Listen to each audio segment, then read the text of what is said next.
Nearly 2 years into its tenure, Nigeria's 10th National Assembly stands at a critical juncture. Sworn in amid high expectations in June 2023, this legislative body was tasked with guiding the country through a challenging period marked by economic uncertainty, security crisis, and deepening public distrust in governance. Over the past 2 years, the Assembly has initiated investigations into critical sectors such as petroleum subsidies, budget implementation, and security procurement. These inquiries have contributed to public discourse and highlighted areas of concern. Now, with ample time to have charted its direction, the question arises, has the 10th Assembly delivered on its promise, or is it falling short? Joining us for this conversation is a National Assembly analyst and CEO, Order Paper, Oke Ekpia. Good morning. Thank you for joining us. Good morning. Thank you for having me. Right. When you look at the National Assembly, a lot of persons, the 10th National Assembly, I must say, a lot of Nigerians were looking forward to the bills, the kinds of debates they will be having that would perhaps steer conversations and also steer the country in the direction that will yield the dividends of democracy for a majority of Nigerians. But 2 years down the line, would you say that they have been able to deliver on all of this that Nigerians were looking forward to from them, and that they have been able to chart a course that Nigerians can trust at the end of the day? Well, yeah, if there is anything to make out of the trajectory of the 10th National Assembly, is the fact that it is going in the direction of its predecessor, the 9th National Assembly, which was a complete rubber stamp of the executive branch of government. Midway into the tenure, 4-year tenure, we do not see this National Assembly defining itself, as one that's not only signposts, but exercises the power of sovereignty that Nigerians have imposed on them. We do not see the 10th National Assembly, especially the Senate, holding strongly to its constitutional responsibility, discharging its constitutional mandate to provide legitimate checks and balances on the executive. We do not see the National Assembly upholding the interests of constituents and citizens generally. For close observers of the National Assembly and affairs, public governance and public policy, this is not quite a surprise. But to your question, it's a legitimate expectations for Nigerians to actually believe that they should have a National Assembly that not only represents, projects their interests and ensures that we will see the delivery, of democracy dividends that we voted for. I say it's not a surprise for close observers of the National Assembly because of the throwback to the emergence of the leadership of the current National Assembly. You would see that everything was done to ensure that the ruling party, the political establishment, did all that it could to ensure that its the placement in positions of authority, of leadership in the National Assembly were very much choreographed to ensure that we're seeing the kind of outcomes that we're seeing now. However, we would have expected, principal actors, seasoned, intellectuals, people of caliber, people of repute who are in the National Assembly to also be able to rise up and say, hey, look, we cannot be completely beholden to the executive arm of government. We must be able to somewhat assert ourselves and at least pretend to be representing the interests of the people. As we currently have it, the 10th National Assembly, especially the Senate, is not doing justice to the constitutional mandate that Nigerians have placed on it.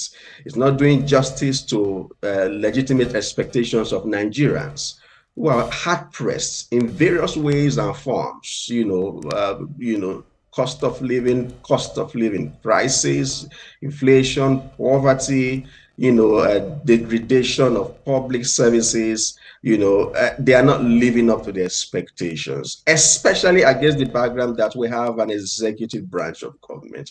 We have a president and the presidency that is greatly ambitious, up on taking on bold reforms. It's not afraid to make bold decisions. So they expect the National Assembly to be able to rise up to say, look, we want to support your bold decision making. We want to support your ambitious strides in governance, but we want to be sure that these things are being done in line with, our constitutional mandate to ensure that there are checks and balances. When you're not doing so well, we try to call you to order and then you respect that. But we have seen a National Assembly, at the risk of repeating myself, that has subdued itself to the executive branch of government, willingly subdued itself, I may say. All right. When I got the message that we're going to talk about this, I did an on-street kind of research. And the feelers I'm getting is that people believe that the politics is too much in the National Assembly, that most of the members of the National Assembly have actually forgotten what they are there for. Do you agree with this? Let's look at the statement the Senate President made some days back when he said, we are not here to fight the executive. Nobody says fight the executive. They just say, check the executive. So would you agree with my feelers from the streets? The feelers on the street are correct. And again, it shows that Nigerians are becoming politically aware, more politically aware. May not be as politically savvy as you would expect, but their awareness is growing. And people are beginning to ask the right questions. People are beginning to understand that these representatives, 469 of them in the National Assembly, 109 of them in the Senate, 360 of them in the House of Representatives, owe them, that responsibility to project their interests, to protect their interests, to ensure that the suffering, the level of suffering, the level of lack and depravity in the country reduces, is being brought to barest minimum. So that expectation is legitimate and is growing, and we should encourage that by all means to keep it going. Yeah, so that feeler is completely correct. We are seeing a National Assembly, unfortunately, that believes that being beholden to the executive branch of government is more important than discharging this responsibility. We are seeing a National Assembly that is, being quite shameless in the way, it's selling itself to the executive arm of government. How are they supposed to work in tandem with the executive? How are they supposed to work in tandem with the executive? That's my own point of view. For me, I'll say he mentioned a lot of things. He also spoke about the fact that a humongous amount of money going there for that. A humongous amount of money going there for that large number of people. 360 in the House of Reps, 109 in the Senate. Do we even need the bicameral legislature to start with? So why do we have to take too long, to pass just one bill? Yeah. They'll go to the House of Rep and then to the Senate and then for assent, by the president and all of that. So there's a whole lot. How much are you also getting for constituency allowance? Some are getting up to $1 billion. Some are getting just 3 million. And that's where you start to see them to fight. So if things are not really done right in this country, we just keep wasting. Because the rate at which that, the rate at which that, scales through. Okay, we understand our guest is back. Our guest is back. Wants to finish so quickly, thank you for joining us back again, KLPR, but I guess Ria has a question. So I wanted to speak about moving forward. So before, when you went up, we were speaking about the fact that there was a conversation on Twitter where a lot of people were talking about how disappointed they are, with the 10th National Assembly. Now, the question is, these bills that are passed on poverty, economic hardship, and so on, who makes sure that these bills are being followed through? Because we've seen a lot of bills that have been passed, and at the end of the day, it just goes down the drain. But instead of us talking about the problem, this is 2 years. What is the way forward? How can people trust the 10th National Assembly again? Well, it's an important question that you have asked. The way forward is for Nigerians to continuously demand that this National Assembly live up to its responsibility. The question also is, how do we do that? Is it just by talking, going on social media to talk, to ventilate? That's one way of doing that. Another way of doing that, which is quite practical, is to continually engage, offline. We have seen situations where members of the National Assembly are able somewhat, to respond to the demands when these demands are persistent.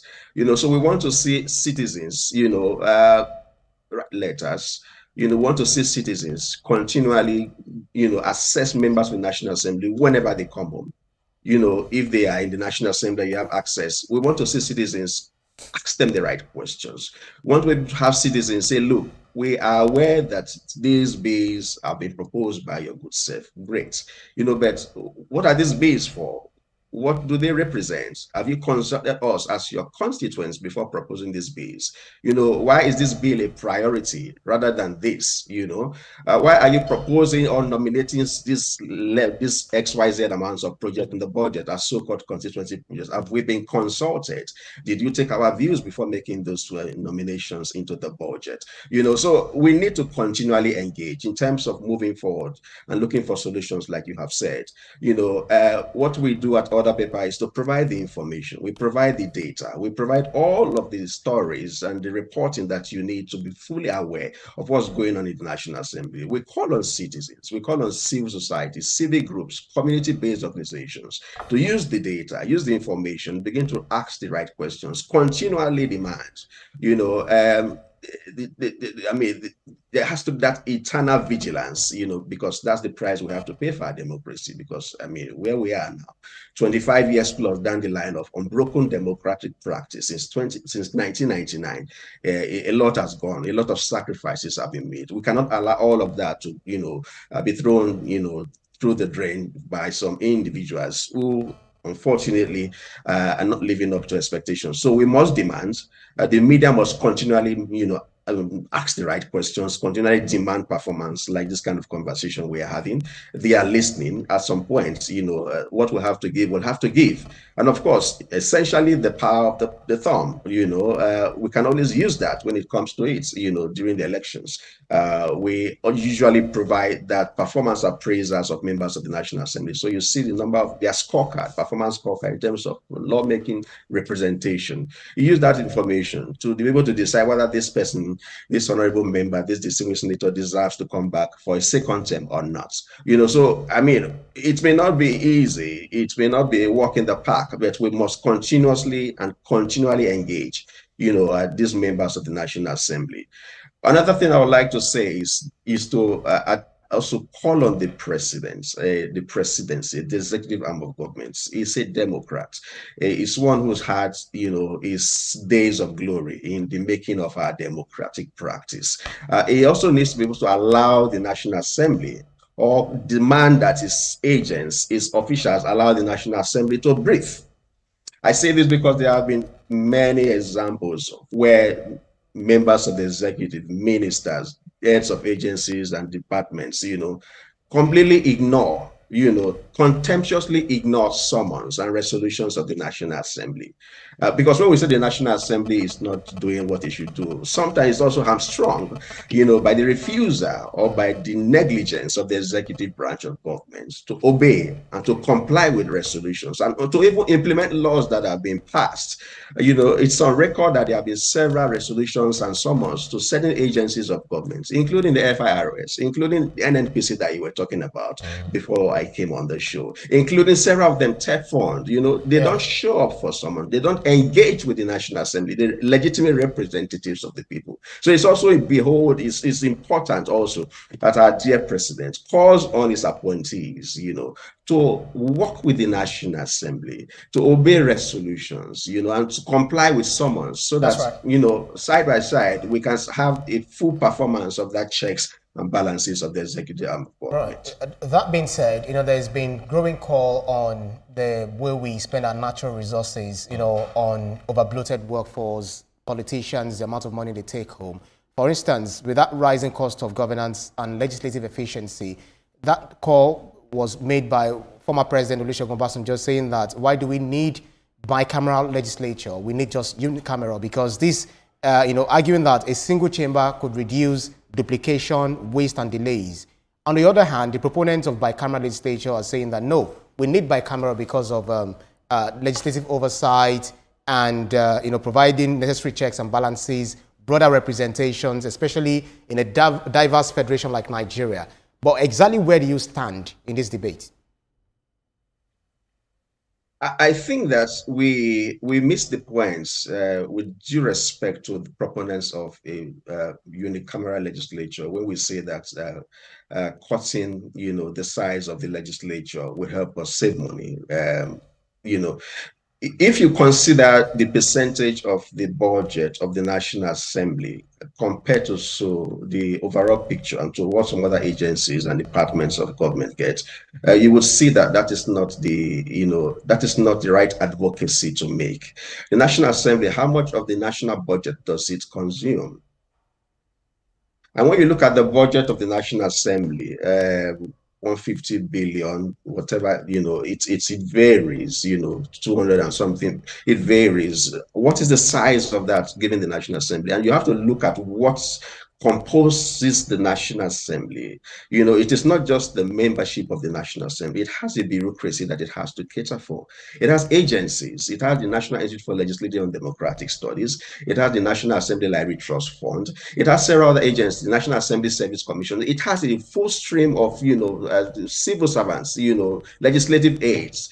Compare that to what some agencies of government get, to what the NNPC, for instance, spends, to what the Central Bank of Nigeria, for instance, spends. Sometimes discretionary spending by these agencies of government, what they call intervention funds, right, for whatever purposes, is more than what the National Assembly gets as a budget annually. So reducing the size of government, of course, is a legitimate and a valid argument. I subscribe to that. But I do not subscribe to the argument that what we need, what will save us, what will bring down the cost of government down, reasonably, is to cut the National Assembly into a unicameral legislature. There's a reason why we have a bicameral legislature, and I think that we have not quite tested that enough. Nigeria is a big, diverse country. There are reasons why you have the Senate and the Senate and the House of Representatives. The Senate you have equal number of representation of every state in the Senate, and of course the Federal Capital Territory that has one senator. But in the House of Representatives, representation is based on proportions, in terms of population, proportional representation rather, in terms of population and size, of geopolitics, the geography of the country. So you need that kind of balance. You need that kind of, representation or consideration for Nigeria's diversity. So having the bicameral legislature, I think, is purpose fits for the kind of country that we have currently. That would be my submission. All right. At that level, the Senate is supposed to be the closest to the people. But whenever they go on recess, a lot of their constituents do not get to see them, as some of them do not return back to their constituents. And we also see that the constituents might have some issues they want to have conversations on with these legislators, but then they are nowhere to be found until election period. And then the process of recall, which happened some time ago, we saw how it went on with regards to they trying to recall a particular senator. I don't want to mention name right now. Yeah. But in terms of engagement with constituents, how do we build on that so that these persons, Nigerians, can have better representation at that level? Very important point that you're raising. The beauty of democracy, or the practice of democracy, is deliberative. Citizens must engage with their representatives in parliament, who hold on their behalf a mandate to work with the executive to deliver good governance for the country. So if that engagement is not happening at the granular level, at the level of the citizenry, then there is a disconnect. And that's why we have a problem. And that's why we have a problem with the social contract. Because people get elected into office, and then they become disconnected from the electors and the electorates. At the end of the day, they are pursuing their own interest instead of the interest of the people, the masses that elected them into office. How do we change that? That is the picture that you have created. How do we change that? They go for recesses and then they don't show up at the constituency offices or at the constituency, where they can engage with the people. How do we change that? Nigerians have to take a record of these things. Nigerians have to continue to engage virtually, physically. We have your record in 1 year in office. You have sponsored XYZ number of bees. You have been absent in committee hearings and plenaries for this number of time. What is going on? We want to speak with you. We demand to engage with you. And you keep making that demand, and then the person, the representative, keeps running away. It will come a time where these records will pile up. And then when it comes to election season, this is your scorecard. I'm sorry, we are not in a position to elect you. Now, the conversation about, elections and, the use of, poverty as a weaponized tool to get people to, decide against their, it's another conversation altogether. But what we need to do as citizens is to continue to engage in an informed manner using the data, the information that is provided, objective performance appraisers that we do provide annually and periodically at other people to say, look, you are doing well. You are not doing well. We want to engage with you on this in this regard. If they are not being available for physical meetings, do let us. These letters can be sent to their offices. These are records that are being built. These are receipts, evidences that are being put together. So at the appropriate time, these things will matter. And of course, people go on social media to ventilate. That's one thing we must keep doing, call them out when they need to be called out, give them some credit when they need to get some credit, So that's the way I think that we can keep engaging. It will come a time something would give. I believe that something will give. But I've been completely put off by, okay, they are not available. They don't come to the constituency offices. They don't even have them, or when they have them, they are just there perfunctorily. We cannot give up. We'll have to keep engaging. At some point in time, I believe that something would give. From your knowledge of the National Assembly and its workings, this time you are talking about where there will be a mental revolution and politicians in the National Assembly will start doing the right thing. Do you think it's anywhere close? And if it is not anywhere close, how do we speed up the process? Because Nigerians are saying that they seem to give more time to issues that are not that important to our national economy and our national life. So how do you think we can get these people to sit up, so to say? I don't think it may not be that close, but I don't think it's also that far-fetched. And I'll give you some examples in the work that we do at Order Paper. Whenever we release our annual performance appraisers, it causes quite a stir within the National Assembly and within certain constituencies, many constituencies across the country. And we have seen lawmakers who are called out on the basis of those records that we put out, the number of bees that have been sponsored, the content of those bees, the progression of those bees, the number of representation activities that they are able to, that have been involved with, the kind of motions and the number of motions that they have moved. We have seen that these have put some pressure on some lawmakers. And the evidence is that over time, progressively, you keep seeing an increased number, an increment in the number of bees that are being proposed. Now, I need to make the point quickly. That is another conversation altogether, because the numbers are not the issue. The numbers is just one thing. The National Assembly, the House of Representatives, currently says it has processed 1,000 plus number of bees. That is great. That is higher than what we had in the previous assembly.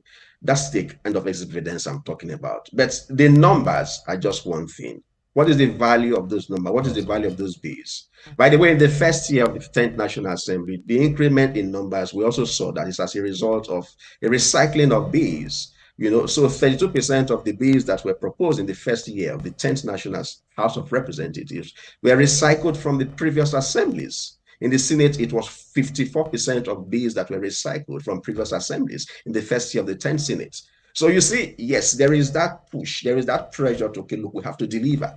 People are watching. They are seeing that we are not sponsoring bees, so they have to keep pushing bees. So in pushing those bees is bringing them out for you to be able to make further assessments of their performances. So those bees, what are the values of those bees? What do you seek to want to achieve? Like I mentioned earlier, did you consult us before proposing those bees? Why are those bees a priority for you? As I guess what we think is a priority for us. So you see something is shifting. That's the point I'm making. It may not be like really soon. It may not be immediate. It may not be like, okay, but it is not But far-fetched. quickly, We must keep the engagement going. We must keep the engagement going. So quickly, there's this last question I want to ask you, because this has been trending on Twitter, and this particular question, I just said, let me throw it to you because people are looking for answers on X. It says, what tangible legislative achievements can the 10th National Assembly point out as evidence? Because we're talking about 2 years on. So I'm just throwing this question to you. The spokespersons of the National Assembly are in a better position to answer that question. As an observer, a close observer of the National Assembly, I would struggle to find one legendary legislation, or legendary oversight performance that they have been able to put out. Not when insecurity is rising to the rooftop that we say that the National Assembly is performing. I can just call an example. A member of the Senate, recently called out the Senate in plenary to say, look, we cannot be abandoning our constitutional responsibility oversight and be seeking to organize security summits. All right. Because what it wants to do was a resolution to organize another security summit. And that member, unfortunately, our time is up, Mr. Epia. We have to leave the conversation here now. There's so much to be said, but you have said a lot already. National Assembly Analyst, CEO, Order Paper, thank you so much for your time on the program. Thank you very much for having me. My pleasure. You're welcome.